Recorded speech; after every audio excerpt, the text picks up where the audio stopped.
Imagine this. You are in a place meant to soothe you, a place you once called home inside your own skin. But suddenly, every breath feels tight, every sound too loud, every moment charged with invisible static. It is not the walls that betray you, nor the faces around you, it is the trembling inside your own chest. The body, once your sanctuary, becomes a territory of alarms. The nervous system whispers that you are not safe, even when reason says you are. And here lies the paradox. When the sanctuary turns against you, where do you go? In Jungian language, this is the call of the shadow, the unlit corridors of your psyche where unprocessed fears dwell. It is not the fear of a predator in the dark alley, but the more insidious fear of what has been buried within. The nervous system does not argue with logic.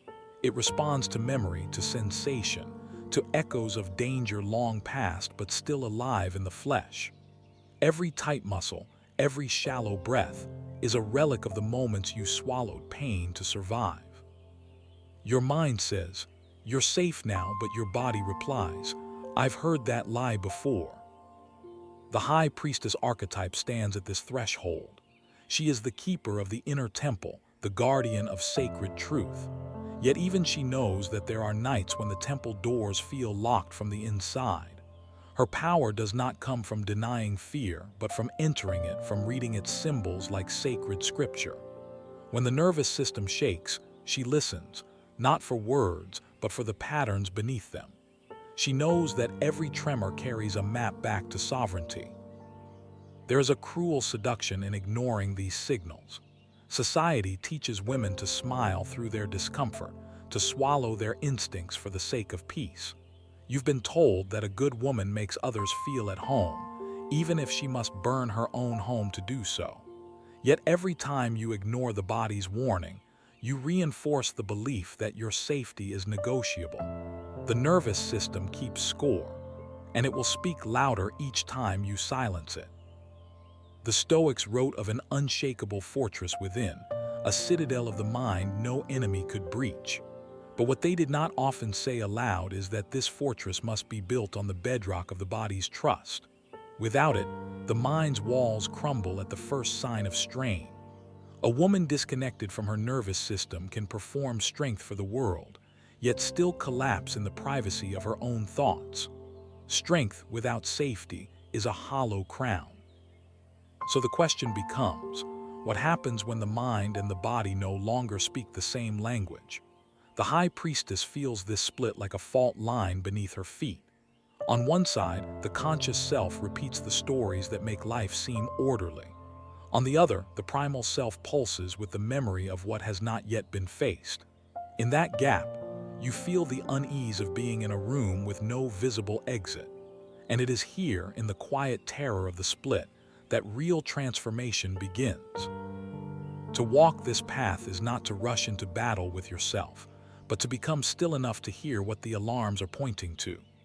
The nervous system is not your enemy. It is your oracle. It does not always tell the truth about the present, but it always tells the truth about the past still lodged inside you. If you ignore it, it will raise the volume until you can no longer hear anything else. If you learn to listen, it will guide you to the exact door you must open to reclaim the temple. But there is a cost. To listen means to feel, and feeling means facing the parts of your story you hope to leave behind forever. Most will turn away here, convincing themselves that the tremor will pass. But the high priestess understands. There is no way forward without passing through the unlit hall. This is not a battle to win in one night. It is a long, deliberate descent. The nervous system will test your resolve, pulling you toward old fears and familiar betrayals. Every step into that darkness is an act of defiance against the conditioning that told you to be quiet, to be pleasant, to be small. Each moment you refuse to abandon your body, you are rewriting the story. You are telling your nervous system, "I am here now. I will not leave you again." And in time, the alarms soften. The sanctuary begins to rebuild itself, not as a fragile refuge, but as a citadel no storm can breach. Yet there is still one question that lingers like a shadow on the edge of the light. When the alarms have become part of who you are, will you know who you are without them? The alarms become familiar. They shape the rhythm of your days, the pace of your breath, the way you choose where to sit in a room. They weave themselves into your relationships, pulling you toward people who echo the old wounds because the nervous system seeks the patterns it knows, even when they hurt.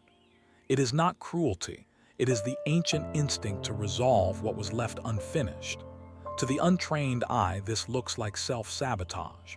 In T. Ruth, it is the psyche's attempt at completion, looping through the same story in hopes of finding a different ending. Here is where the archetype deepens. The high priestess does not merely read the symbols of the outer world. She deciphers the rituals of her own body. She notices how her shoulders tense in certain conversations, how her jaw hardens when trust is tested. She understands that the body is not random in its reactions. It is a script written in the language of survival. And in that script, the same characters appear again and again. The charming deceiver, the unreliable protector, the voice that calls love but delivers control. Carl Jung wrote that until the unconscious is made conscious, it will direct your life and you will call it fate.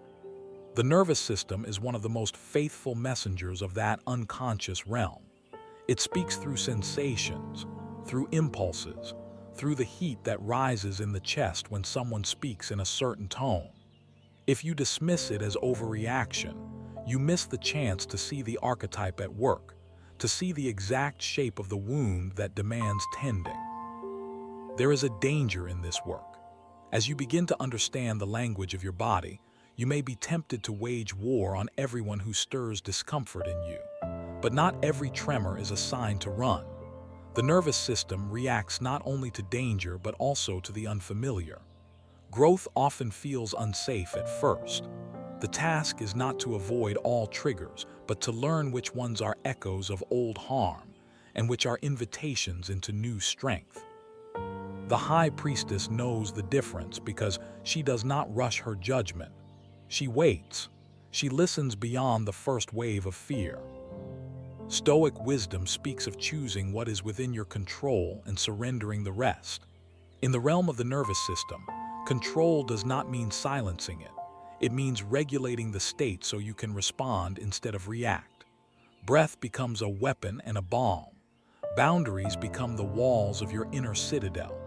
Each choice to ground yourself in the present weakens the pull of the past, but it requires the courage to feel discomfort without abandoning yourself.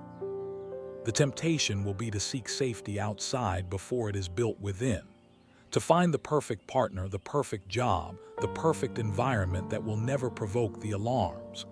But the high priestess sees the trap. Without inner sovereignty, no outer sanctuary will remain safe for long. People change, circumstances shift, and the body will eventually find something new to fear. True safety is not the absence of danger. It is the presence of self-trust. And yet, self-trust is not born in comfort. It is forged in the moments you face the wave of panic and choose not to run from yourself. It grows when you acknowledge, without shame, that your body still remembers what your mind has tried to forget. Each time you stay, breathe, and listen, you are teaching the nervous system a new story. The alarms still sound, but they no longer dictate your every move. The sanctuary begins to feel inhabitable again, not because it is flawless, but because you are no longer its prisoner. But here lies the deepest trial. When the safety you build begins to invite in relationships and opportunities you have never known, the old self will stir, suspicious of the calm. The absence of chaos may feel like a void, and in that stillness, a question emerges, unsettling in its simplicity. Will you allow yourself to live without the constant need to brace for impact? There is a peculiar grief that comes when the chaos begins to fade. For years, your body may have been braced for battle, trained to find its place in storms. When the storms quiet, the silence can feel like loss. The nervous system, accustomed to the sharp edges of survival, may mistake peace for emptiness. This is why many return to the familiar pain, not because they crave suffering, but because they crave what is known. The unknown, even if it is kind, feels foreign and the body hesitates to trust it. The high priestess moves carefully here. She knows that the absence of danger does not immediately create the presence of safety. Safety is not simply a condition, it is a relationship, one between the self and the self. It must be cultivated with consistency, like tending a sacred flame. Each small act of care, each boundary held, each truth spoken without apology adds fuel to that fire. Over time, the body begins to believe in the shelter it has been given, but belief does not come overnight. Jung spoke of individuation as the process of becoming whole, integrating the shadow and reconciling the opposites within. For the woman reclaiming her nervous system, this means acknowledging that she is both the frightened child and the sovereign guardian, both the part that flinches at sudden movement and the part that can stand unmoved in the face of it. The integration is not in erasing one or the other, but in letting them coexist without shame. The high priestess does not exile her fear. She sits with it, learning what it needs to stand down.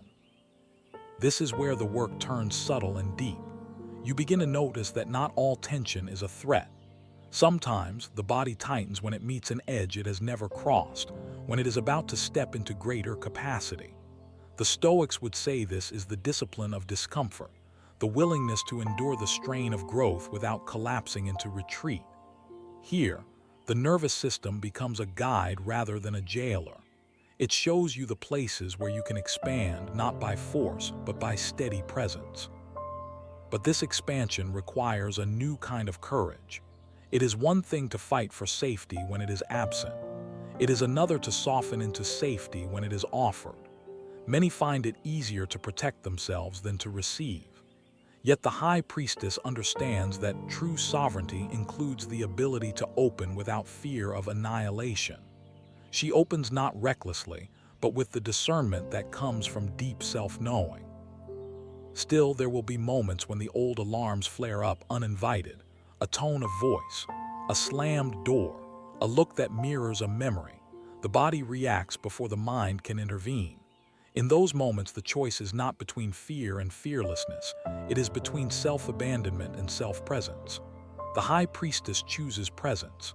She breathes, names the sensation, and lets it pass through. In doing so, she teaches the body that it can survive the echo without reenacting the past. The journey is not linear. There will be days when the sanctuary feels sturdy, and days when it feels as fragile as glass.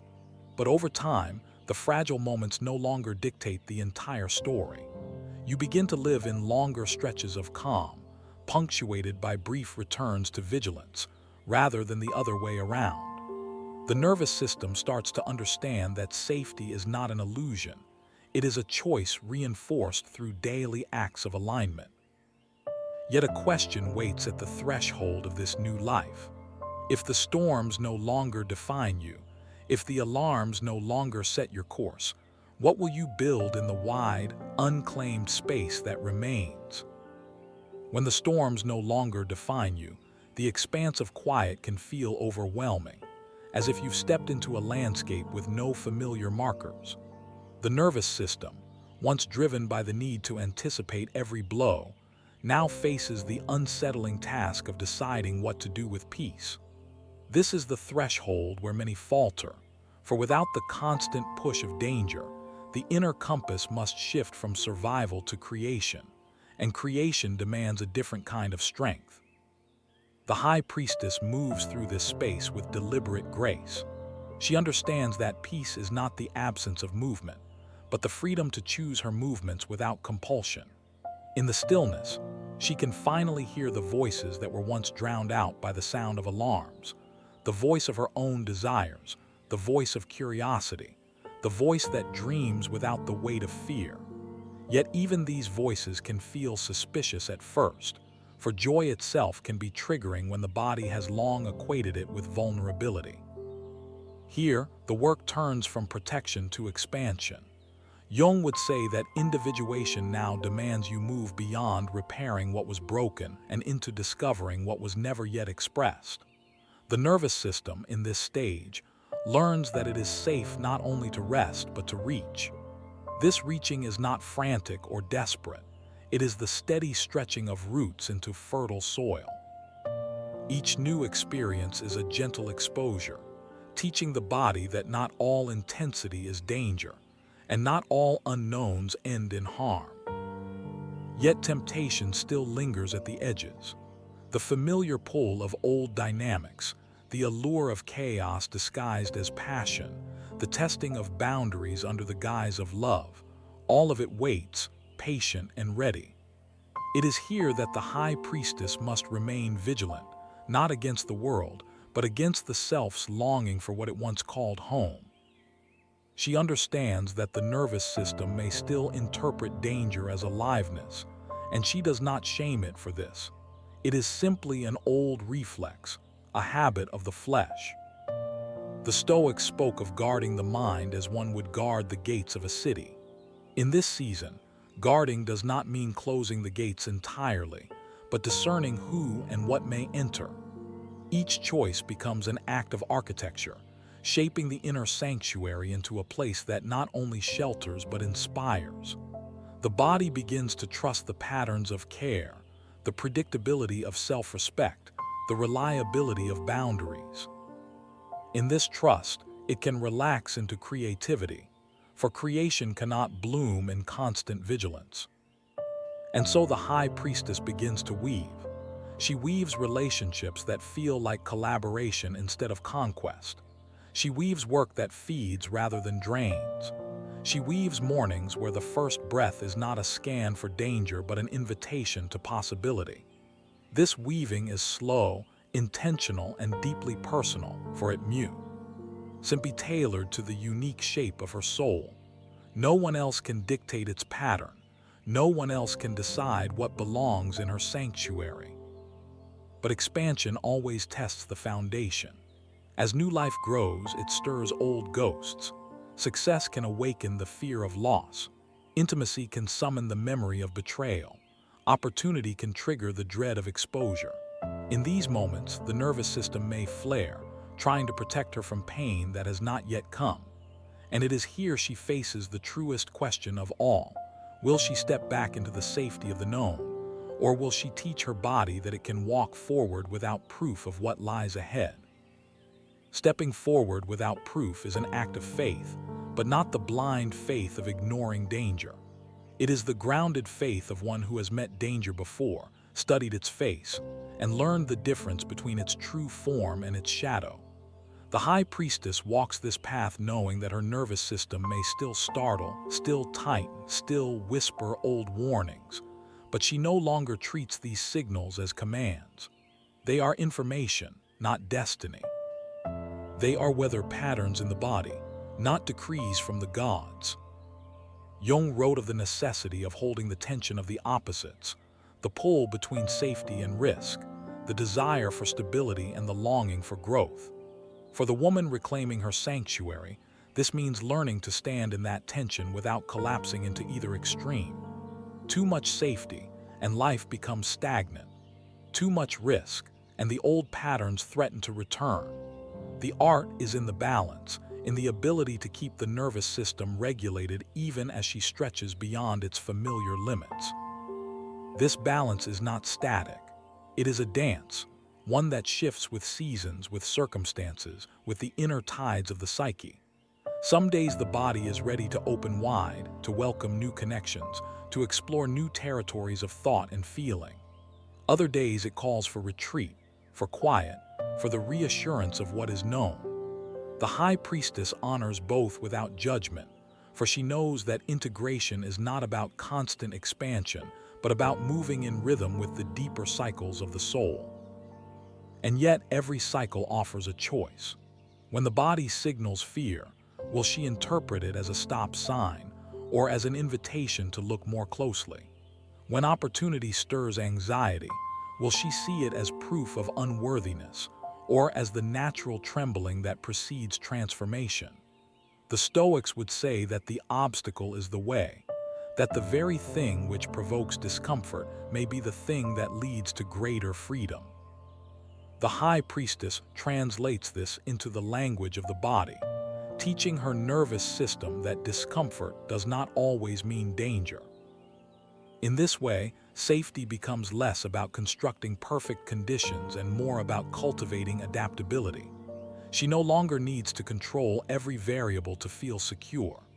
The sanctuary she carries is portable, woven into her breath, her boundaries, her presence.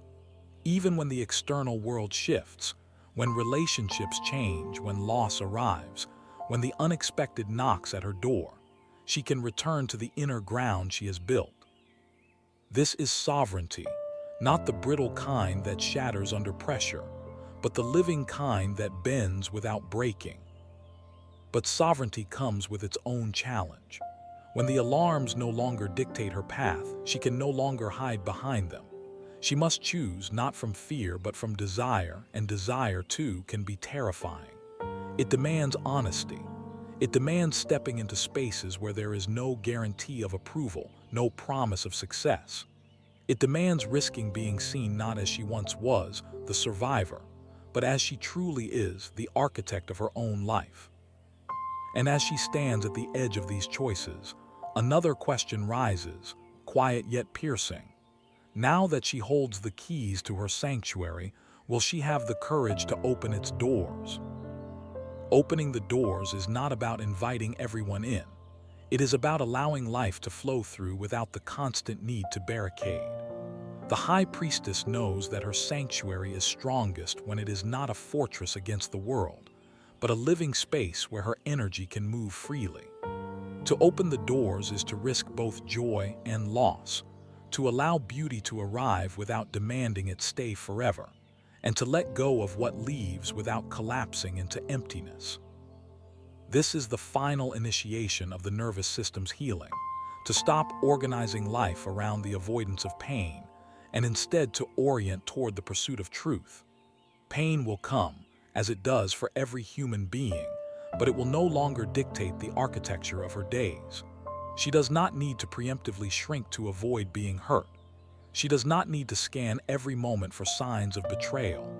Her body knows that if hurt arrives, she can meet it and still remain whole. This is not the absence of vulnerability, it is the mastery of it. Jung would describe this as the moment when the self, the integrated whole, emerges from the union of shadow and light. The woman who once lived in fragments now moves as one being. The frightened child within her has not disappeared. She has been folded into the embrace of the sovereign guardian. They walk together now, no longer in conflict. The nervous system, once a source of chaos, becomes an ally, alerting her when something is truly off, but also allowing her to remain open when life simply asks her to grow. Here, relationships transform. She no longer seeks out the familiar chaos, nor does she need to test others to prove their loyalty. Instead, she chooses connections that feel reciprocal, grounded, alive. Love becomes a conscious act rather than a desperate negotiation. She can let others close without handing them the keys to her self-worth. The sanctuary stands, not because no one tries to breach it, but because she has learned how to guard it without imprisoning herself inside. The Stoics would call this freedom, the state of being unshaken by what lies beyond your control. For her, it is more than philosophy.